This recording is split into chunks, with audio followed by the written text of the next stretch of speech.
అన్నమయ్య జిల్లా Madanapalle sub collector కార్యాలయంలో ఫైళ్ల దగ్ధం కేసులో విచారణ వేగవంతం చేశారు అధికారులు. మదనపల్లి వైసీపీ నేత మాజీ మంత్రి పెద్దిరెడ్డి సమీప బంధువు మాధవరెడ్డి ఇంట్లో తనిఖీలు చేపట్టారు పోలీసులు. అగ్ని ప్రమాదం వెనుక మాధవరెడ్డి పాత్రపై పోలీసులు విచారణ చేపట్టారు. రెవెన్యూ పోలీస్ అధికారులు సంయుక్తంగా కలిసి మదనపల్లి రెడ్డిస్ కాలనీలోని మాధవరెడ్డి ఇంట్లో సోదాలు చేస్తున్నారు. మాధవరెడ్డి ఇంట్లో పలు ల్యాండ్ డాక్యుమెంట్స్ స్వాధీనం చేసుకున్నారు పోలీసులు. మదనపల్లి సబ్ కలెక్టర్ కార్యాలయంలో ఫైలు దగ్ధం కేసుపై లోతైన విచారణ జరపాలని సీఎం చంద్రబాబు ఆదేశించారు. Fire safety director AP Genco సీఎండీలను సైతం ఘటనా స్థలికి వెళ్లి విచారణ జరపాలని ఆదేశించింది ఏపీ ప్రభుత్వం. ఈ నేపథ్యంలో నాగ్పూర్కు చెందిన national institute of fire safety engineering సంస్థ నుంచి మదనపల్లెకు ప్రత్యేక నిపుణులు రానున్నారు. ఫైళ్ల దగ్ధంలో కుట్రను తేల్చేందుకు అన్ని మార్గాలను అన్వేషిస్తుంది ప్రభుత్వం.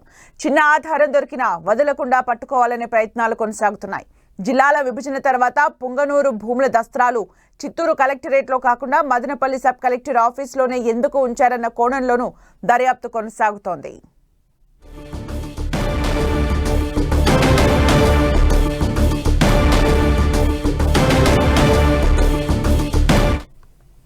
సెక్షన్ ప్రకారం కొన్ని ల్యాండ్స్ ని ఎగ్జామ్షన్ ఇవ్వాల్సినటువంటి ఆ సెక్షన్లో జరిగింది. అంటే ఇది చాలా చాలా ముఖ్యమైనటువంటి క్రూషియల్ క్రిటికల్ సెక్షన్. అది ఆర్డీఓ ఆఫీస్లో చాలా క్రిటికల్ సెక్షన్. అంటే ఎక్కువ అవకతవకలు జరిగే అవకాశం ఉన్నటువంటి సెక్షన్. అది బయట నుంచి లోపలికి వచ్చి షార్ట్ సర్క్యూట్ అయ్యే అవకాశం కనపడలేదు అని.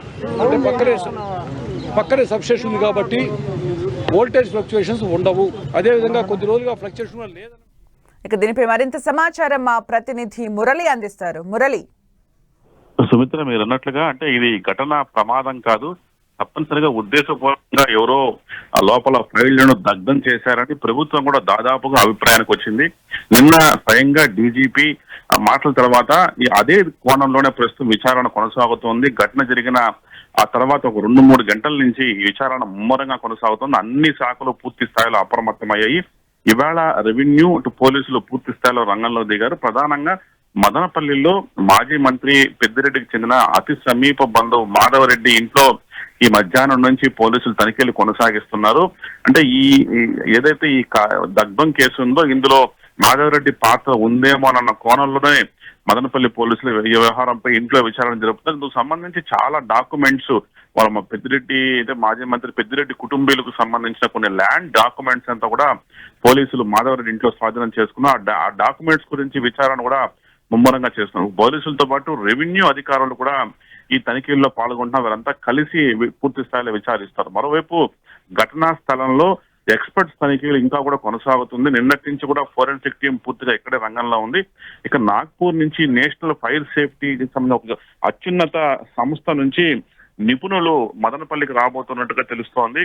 అంటే కాలిన ఘటనకు సంబంధించి ఒక కీలక ఆధారాలు, అంటే ఈ ప్రమాదానికి కారణాలు, ప్రమాదం తర్వాత ఇక్కడ ఏదైతే దొరికిన అవశేషాలు ఉన్నాయో వాటి నుంచి కూడా ఏదన్నా సమాచారం రాబట్టవచ్చా అని ఆ టెక్నికల్ ఎక్స్పర్ట్స్ నాగ్పూర్ నుంచి కూడా వస్తున్నట్టుగా తెలుస్తోంది. మరోవైపు రెవెన్యూ శాఖ ప్రిన్సిపల్ సెక్రటరీ సిసోడియా కూడా ఆయన కూడా రాబోతున్నారు. అంటే మొత్తం అన్ని ఇదే కాకుండా ఇందుకు సంబంధించి ఇప్పటికే నిన్న పోలీసులు చెప్పారు 10 ప్రత్యేక పోలీసు బృందాలను ఈ ఘటనకు దారితీసిన పరిస్థితులు నిగ్గు తేల్చాలని నియమించినట్టు స్వయంగా డీజీపీ చెప్పిన నేపథ్యంలో ఇవాళ మరో కీలక నిర్ణయం చోటు చేసుకుంది. మొత్తం అన్నమయ్య జిల్లా డిఆర్ఓ ఆధ్వర్యంలో 5 సబ్ కలెక్టర్లతో డిప్యూటీ కలెక్టర్లతో ఒక ప్రత్యేక బృందాన్ని నియమించారు. ఈ 5 డిప్యూటీ కలెక్టర్లు కూడా మదనపల్లి రెవెన్యూ డివిజన్ పరిధిలో ఉన్న అన్ని ఎంఆర్ఓ కార్యాలయాల నుంచి మదనపల్లి సబ్ కలెక్టర్ జరిగిన లావాదేవీలు గడిచిన 4-5 ఏళ్లుగా ఆయా ఎంఆర్ఓ కార్యాలయాల నుంచి సబ్ కలెక్టర్ ఎలాంటి ప్రతిపాదనలు వచ్చాయి, సబ్ కలెక్టర్ కార్యాలయం నుంచి ఎంఆర్ఓలకు ఎలాంటి ప్రతిపాదనలు వెళ్ళాయి, ఆ ప్రతిపాదనల వెనక ఎవరున్నారు, ఏ నాయకుడు ఉన్నాడు, ఏ అధికారి సహకరించారు, ఇట్లాంటి అనేక వివరాలను సేకరించిన ఒక ప్రత్యేక అంటే రెవెన్యూ విభాగంలో ఒక ప్రత్యేక బృందాన్ని ఇవాళ ఏర్పాటు చేశారు. ఈ 5 డిప్యూటీ కలెక్టర్లు ఇప్పటికే తమ పని ప్రారంభించారు. మదనపల్లి రెవెన్యూ డివిజన్ పరిధిలో ఉన్న ఎంఆర్ఓ కార్యాలయాల్లో వాళ్ళు రికార్డులు సేకరించే పనిలో ఉన్నారు. అంతేకాకుండా ఎంఆర్ఓ కార్యాలయాలతో కూడా భద్రత ముమ్మరం చేశారు. ఇట్లాంటి ఒక దగ్ధం ఘటనలు మరే ప్రభుత్వ కార్యాలయంలో జరగకుండా అధికార యంత్రాంగం పూర్తి స్థాయిలో అప్రమత్తమైంది. అన్ని శాఖలు కూడా అప్రమత్తం చేసి ఈ ఘటన ఎలా జరిగింది, ఖచ్చితంగా ఈ మంటల మిస్టరీని ఛేదించేందుకు మాత్రం ప్రభుత్వం చాలా కృతనిశ్చయంతో ఉన్న నేపథ్యంలో అధికార యంత్రాంగం కూడా అదే స్థాయిలో ముమ్మర దర్యాప్తు కొనసాగిస్తూ ఉన్నారు. సుమిత్ర. అంటే మురళి వివిధ కోణాల్లో దర్యాప్తు అయితే ముమ్మరం చేసినట్టుగా తెలుస్తుంది. అంటే ఒకవైపు అనుమానితుల ఇంట్లో సోదాలు, మరోవైపు ఎక్స్పర్ట్స్ టీం కూడా వచ్చి సంఘటనా స్థలాల్లో మొత్తం తనిఖీలు చేయడం, అలాగే మరోవైపు ఇప్పటివరకు జరిగిన ట్రాన్సాక్షన్స్ కి సంబంధించి కూడా అప్డేట్స్ తీసుకోవడం, ఇలా అన్ని వైపులా కూడా ఎంక్వైరీ ముమ్మరంగా సాగుతుంది. మరి ఎక్కడైనా ఏమైనా క్లూస్ లభిస్తూ ఉన్నాయా? అంటే ఇప్పటి వరకు కూడా మనకు తెలుసు గౌతమ్ తేజ అనే ఒక సబ్ కలెక్టర్ కార్యాలయ జూనియర్ అసిస్టెంట్ ని పోలీసులు అదుపులో తీసుకున్నారు. అతను ఘటన జరిగిన ఆదివారం రోజు రాత్రి 11 గంటలకు కూడా తన కార్యాలయంలో సబ్ కలెక్టర్ లో తన ఛాంబర్ లో ఉన్నట్టుగా గుర్తించారు. ఆదివారం రోజు సెలవు, పైగా అంత రాత్రి వేళ ఎందుకున్నావు అన్న కోణంలో గౌతమ్ తేజను విచారిస్తున్నారు. గౌతమ్ తేజతో పాటు మరికొంతమంది వ్యక్తులు కూడా ఆ రోజు ఆ సమయానికి ఆ రాత్రి వేళ ఉన్నారని అనుమానిస్తున్నారు. అతని ఫోన్ ఇప్పటికే సీజ్ చేశారు. అట్లాగే ఆ రోజు సంబంధించిన కాల్ డేటా, అంటే ఉదయం రాత్రి 9 నుంచి అదే ఆ రాత్రి 1 గంట వరకు ఆ దగ్గరలో ఉన్న సెల్ టవర్ నుంచి వెళ్ళిన కాల్స్ అంతా కూడా క్రోడీకరించే ప్రయత్నం చేస్తున్నా సంబంధించిన డేటాను కలెక్ట్ చేస్తారు. ఇంతేకాకుండా మదనపల్లి సబ్ కలెక్టర్ కార్యాలయంలో అందరు ఉద్యోగుల మొబైళ్లను కూడా స్వాధీనం చేసుకున్నారు. గడిచిన 4-5 రోజులుగా వారు ఎవరెవరితో మాట్లాడారో ఏంటి అని విచారిస్తున్నారు. అట్లాగే కార్యాలయానికి అంతకు ముందు శని శుక్రవారాల్లో ఎవరెవరు వచ్చారు అన్న కోణంలో విచారిస్తున్నారు. ఇది వరకు ఆర్డీఓగా పనిచేసిన మురళి అనే అధికారి తరచుగా 2 రోజుల పాటు అక్కడే సబ్ కలెక్టర్ ఆఫీస్ కి వచ్చిన గుర్తించారు. ఆయన అక్కడ డ్యూటీ లేనప్పటికీ కూడా ఎందుకు వచ్చాడు, ఎవరిని ఇన్ఫ్లుయెన్స్ చేశాడు అన్న కోణంలో కూడా దర్యాప్తు కొనసాగిస్తారు. మరోవైపు గౌతమ్ తేజాని ఓ రహస్య ప్రాంతాల్లో ఉంచి విచారిస్తున్నారు. అర్ధరాత్రి వరకు సబ్ కలెక్టర్ కార్యాలయంలో ఎందుకు ఉన్నావు అన్న కోణంలో విచారిస్తారు. అంతేకాకుండా ఇక ఆ దగ్గరలో డీజీపీ చెప్పారు, ఒక అగ్గిపెట్ట, ఒక ఫ్రెష్ అగ్గిపెట్ట దొరికిందని డీజీపీ చెప్పిన నేపథ్యంలో అగ్గిపెట్ట అక్కడికి ఎలా వచ్చింది, అట్లాగే ప్రభుత్వ కారు అంటే మంటలు జరిగిన స్థలం నుంచి 50 మీటర్ల దూరంలో కొన్ని పత్రాలు కాలుతూ కనిపించాయి. అంటే తప్పనిసరిగా ఇవి వాటంతటా అవి ఎగిరిపోలేదు, ఎవరో చేతితో పట్టుకొని దూరంగా వాటిని కాల్చి వేశారని పోలీసులు అనుమానిస్తారు.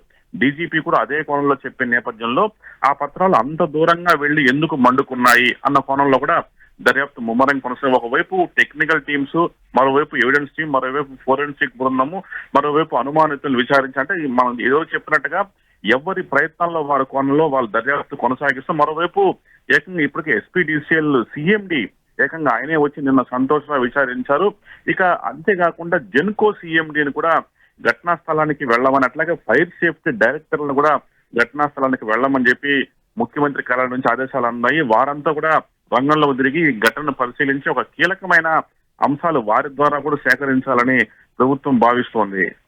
అంటే మురళి, అంటే వివిధ కోణాల్లో అయితే దర్యాప్తు కొనసాగుతుంది. ఇప్పుడు ఏవైతే దగ్ధమయ్యాయో ఫైల్స్, అంటే ఏముంది అందులో ఇన్ఫర్మేషన్, అవి దగ్ధమైతే అయిపోయాయి, మరి దానికి సంబంధించి బ్యాకప్ ఉండే అవకాశం ఉంటుందా, మరి ఎంక్వైరీలో ఈ విషయాలు బయటకు వచ్చే అవకాశం ఉంటుందా, ఏదైతే ట్రాన్సాక్షన్స్ కి సంబంధించి ఎంక్వైరీ చేస్తున్నారో అందులో అయినా బయటకు వచ్చే అవకాశం ఉంటుందా, ఇస్ దర్ ఎనీ ఎక్కడైనా ఏమైనా ఛాన్స్ ఉందా అసలు?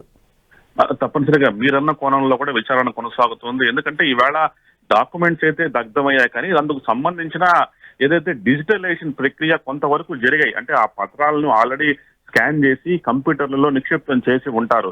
అయితే ఏదైతే ఇప్పుడు కాలిపోయాయో ఇవి కొన్ని ఆ కంప్యూటర్లో ఉన్నాయా లేదా ఇప్పటి వరకు కూడా తెలియదు. అయితే కొన్ని కంప్యూటర్లలో హార్డ్ డిస్కులు కనిపించట్లేదు అన్న ఫిర్యాదు ఉంది. దానికి తగ్గట్టుగా ఆ ప్రాంతాల్లో సీసీ కెమెరాలు కూడా పనిచేయట్లేదు. వాటిని ఏవైతే కాలిపోయాయో మరి వాటిని డిజిటలైజ్ చేశారా లేదా అనేది మాత్రం ఇప్పుడు కూడా తేలలేదు. ఇక మీరన్నట్లుగా ఏదైతే ఇప్పుడు దాదాపు 25 డిపార్ట్మెంట్ చెందిన డాక్యుమెంట్స్ కాలిపోయి అందులో ప్రధానంగా నిషేధిత భూముల జాబితా 22A సెక్షన్ లోనే పెద్దగా ప్రమాదం జరిగింది. దాంతో పాటు ఏదైతే ఉన్నాయో ఆర్టీఏ చట్టం కింద ఇచ్చేవి ల్యాండ్ అసైన్మెంట్ ల్యాండ్స్ కు సంబంధించిన విభాగం, ఇట్లాంటి చోట్లంతా కూడా పూర్తి స్థాయిలో ఫైల్స్ కాలిపోయాయి.